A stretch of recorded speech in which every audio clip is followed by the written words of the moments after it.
Olá, tudo bem com vocês? Então nesse vídeo aqui eu quero trazer estratégias que eu tenho implementado bastante na minha vida, na vida de várias mentoradas e que eu percebo que fazem toda a diferença para a gente conseguir ter uma produtividade com leveza e efetividade, algo que é tão importante.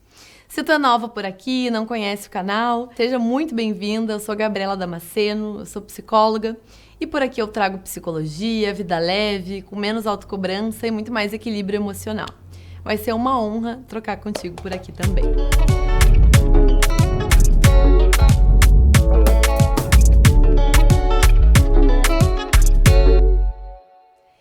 Então eu quero começar aqui trazendo que a ansiedade é uma emoção que faz parte da vida e inclusive eu vou trazer um vídeo falando só sobre ela. Mas eu já quero diferenciar o sentir ansiedade do construir um estilo de vida ansioso. É nesse estilo de vida que eu quero começar esse vídeo. Esse estilo de vida nos deixa muito mais pesadas e muito menos produtivas. Mesmo que pareça que fazendo essas coisas que eu vou descrever aqui, a gente está rendendo mais. Muitas vezes isso é só um mito. Então vamos lá, que coisas são essas, né, que constituem o que eu estou chamando aqui de estilo de vida ansioso? Primeiro delas é o excesso de tarefas. Ter muitas coisas e não só ter muitas coisas, como ter vontade de fazer tudo ao mesmo tempo. Sabe quando a gente abre ali o computador, tem várias abas e a gente quer dar conta de tudo, ou a gente tá fazendo uma tarefa, tá falando com alguém e tá no celular, enfim. Pouco ou nenhum tempo para descansar, ou para fazer pausas, ou até mesmo para não trabalhar. E isso aqui inclui, gente, o que eu vejo que muitas empreendedoras acabam fazendo, que é não tirar férias. Então não é só aquele descanso diário ou semanal, mas também, assim, passar anos sem férias. Um outro aspecto aqui que pega esse estilo de vida ansioso tem a ver com a pressa constante, ou seja, a gente ter muitos compromissos, às vezes a gente não batalhar em pensar numa logística que funciona mais para nós e acabar que a gente tá sempre engatado numa coisa na outra, sem poder parar para respirar, para se perceber, né, para ver o que a gente precisa. Sem planejamento com foco no que é prioritário. Então, é muito comum que a gente faça até o que a gente chama de procrastinação produtiva, já ouviram? Que é quando a gente tá fazendo várias coisas que até são úteis, mas não era aquilo que é o prioritário. Então, vou dar um exemplo aqui, né? Vamos imaginar que tu precisa começar a estruturar um projeto que é novo e que te exige mais, é mais difícil. Vou dar um exemplo aqui, eu, né, começando aqui o YouTube. Só que daí tu também tem, né, outras coisinhas. Tu viu que o teu WhatsApp começou a apitar, tu viu que tu não tá respondendo teu e-mail, e aí tu acaba fazendo essas coisas simplesmente para te sentir ocupada. Mas elas estavam longe de ser as tuas prioridades no dia. E aí, isso aí, com o tempo, vai te tornando, né, uma pessoa menos efetiva do que poderia ser, tá bom? Um outro elemento aqui, o baixo investimento em atividades lúdicas ou em atividades novas ou que te divirtam.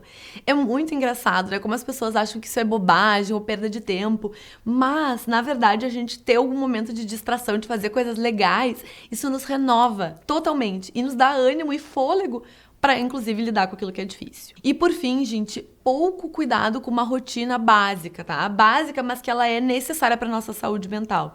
Que é, por exemplo, a prática de exercício físico, ou pelo menos a gente movimentar o corpo da forma que der, a gente ter um sono de qualidade e a gente ter uma alimentação, tá? Que não tô dizendo aqui de ser um plano rígido, nada disso, mas ter uma alimentação, por exemplo, que tenha os nutrientes que a gente precisa, que cuide com os excessos, por exemplo, né, de café, de doce, de bebida. E isso aí, gente, por si só já vai trazer uma estabilidade emocional também. Então agora que eu já trouxe aqui pra vocês essas estratégias, né, do que seria um cenário pra gente cuidar e não repetir, porque isso nos leva pra esse estilo de vida ansioso, eu vou trazer agora as estratégias que sim vão te ajudar. Primeira delas, então, não faça duas coisas importantes ao mesmo tempo, né? Então vamos nisso. Mesmo que tu goste de mesclar coisas, isso é legal. Às vezes, até pra gente conseguir se revigorar, a gente pode trocar de tarefa, né? Então eu tô fazendo, sei lá, um prontuário aqui, pensando eu dentro da psicologia, daqui a pouco eu vou fazer uma leitura, e daqui a pouco eu vou fazer, sei lá, um planejamento de um grupo. Então a gente pode mesclar, mas eu não tô tentando fazer as coisas ao mesmo tempo. Até porque, gente, na verdade, quando a gente faz duas coisas ao mesmo tempo, é uma ilusão de que a gente tá fazendo ao mesmo tempo. Porque, na verdade, a nossa atenção vai para um lugar e vai para o outro. E a gente fica nesse indo e vindo. E isso vai nos cansando, isso vai nos fazendo ficar, com certeza, menos efetivas para conseguir dar conta, né, daquela coisa que ali é o nosso foco, tá bom? Segunda estratégia. Essa é muito boa também. Ao invés da gente tentar fazer demais ou fazer muitas coisas, a ideia é a gente se concentrar na pergunta: qual dessas atividades vai oferecer a maior contribuição porque eu tô buscando nesse momento. Ou ainda, né, eu posso perguntar assim, o que eu vou fazer que vai fazer diferença real no que eu tenho para esse mês ou para essa semana? Então a gente precisa olhar, né, para o nosso planejamento e ver que essas coisas importantes, elas estão ali. Porque senão a gente fica, mas eu quero comer melhor, mas o comer melhor não tá ali, não tá as vindas no super, não tá nada da organização. Mas eu quero começar o YouTube, né, mas o planejamento não tá ali. E assim as coisas vão ficando difíceis. A gente precisa entender que estar ocupado não é de longe sinônimo de produtividade. Muitas vezes até a gente acaba fazendo o que os outros querem ou o que os outros esperem que a gente faça e a gente também se desconecta daquilo que a gente entende ou que a gente sabe que é importante. Mas até a gente faz isso assim, né, meio que, o outro quer que eu faça, eu já tô com dificuldade de fazer, né, eu vou lá atender. Mas cuida, porque se tu quer realmente desenvolver essa efetividade, vai ser importante tu colocar um limite e tu te centrar, né, naquilo que é importante, mesmo que seja um pouquinho desafiador. Terceira estratégia, ao invés de fazer rápido, invista em aproveitar o processo de realizar. E nisso, gente, eu quero chamar a atenção aqui para vocês realmente construírem e cultivarem um ambiente que estimule vocês a realizar determinada tarefa. Então, às vezes é um cheirinho que a gente coloca no ambiente, né? Eu tenho utilizado muito os óleos essenciais, às vezes é deixar as coisas mais organizadas.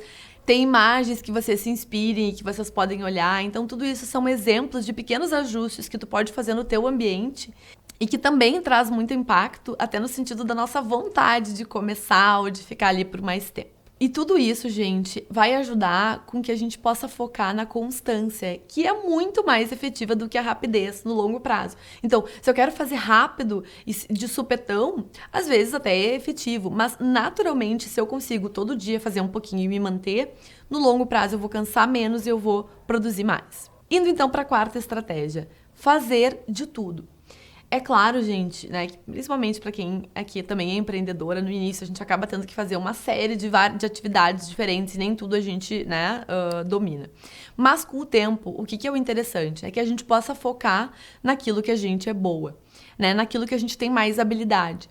Ou ainda aquilo que a gente se inspira profundamente, né? Um talento que a gente tem e que os outros reconhecem, ou uma necessidade importante que a gente consegue atender para as outras pessoas.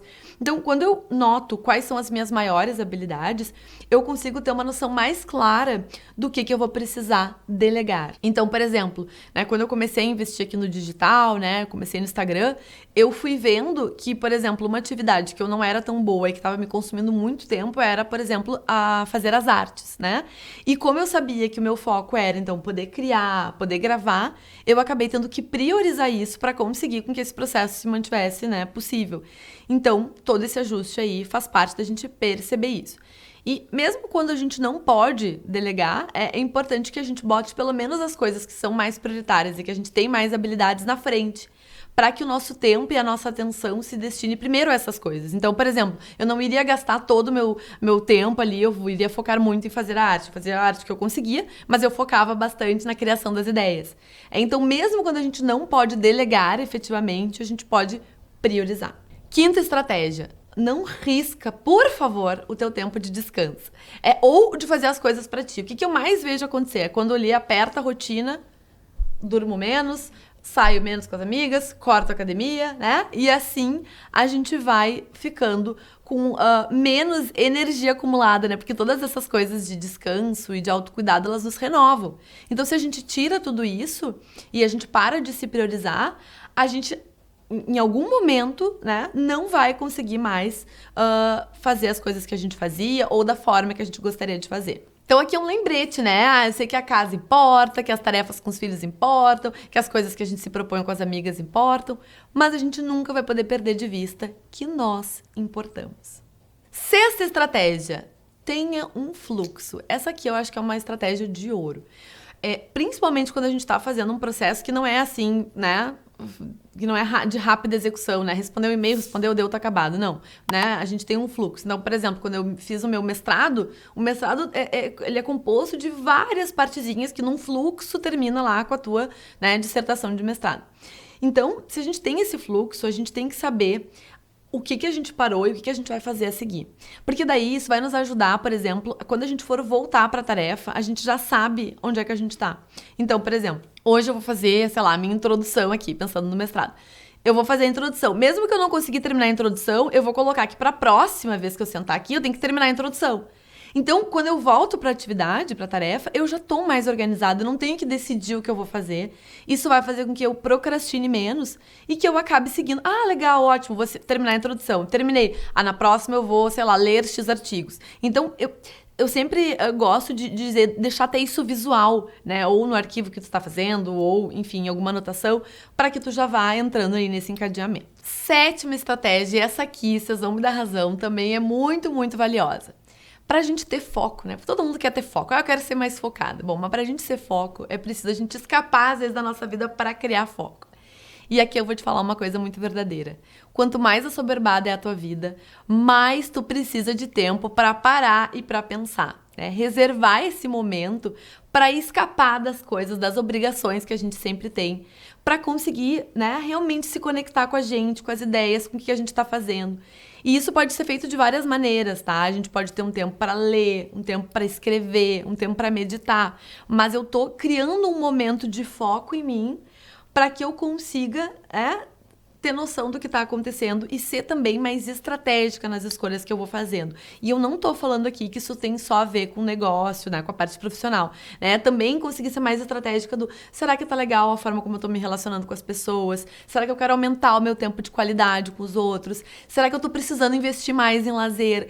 Tudo isso, às vezes, a gente não se dá conta por não parar e ter esse momento nosso para poder olhar para as coisas. A nossa última estratégia aqui, também poderosíssima, tá? Pra gente ter essa leveza na rotina, tem a ver com a gente definir a intenção de apreciar. Ou seja, a gente intencionalmente perceber, né, coisas, experiências positivas, coisas boas que estão acontecendo e que muitas vezes a gente acaba perdendo, passando batido. Então, mesmo no momento em que eu tô ali com uma tarefa mais desgastante, daqui a pouco eu tô tomando um café que é super gostoso, aquele cheirinho do café, né? Ou daqui a pouco ali eu tô na função das crianças tomando banho, mas aí daqui a pouco tem uma piada que alguém contou, ou a gente pode ter uma interação super legal, né? Às vezes levando as crianças no carro, nossa, a gente escuta música. Então, coisas que já estão ali na rotina, na nossa rotina, na tua rotina, só que tu não tá olhando, tu não tá valorizando. Tá? Então já faz isso agora, por exemplo, né? Nesse momento, o que tu tá percebendo aí? Onde é que tu tá? O que tu tá fazendo? Né? Será que tem alguma coisa legal acontecendo? Né? Tem alguma coisa no teu redor que te cativa, que te interessa, ou que te traz um pouquinho mais de alegria? Então, essa breve pausa para anotar já faz toda a diferença. E com isso, a gente vai chegando no final desse vídeo. Eu espero que todas essas estratégias, né, ou pelo menos alguma delas, né, possa te ajudar a ter essa produtividade de forma mais leve. Porque realmente eu não acredito numa produtividade tóxica ou acelerada. Eu acredito numa produtividade com leveza e com gentileza. Se tu gostou desse vídeo, deixa teu like para que eu saiba. E também pode enviar esse vídeo também para alguém que tu acha que vai se beneficiar. E não te esquece de te inscrever aqui no canal para receber as notificações de mais vídeos que vão deixar aí a tua vida cheia de leveza e de sentido. Um beijo e até o próximo vídeo.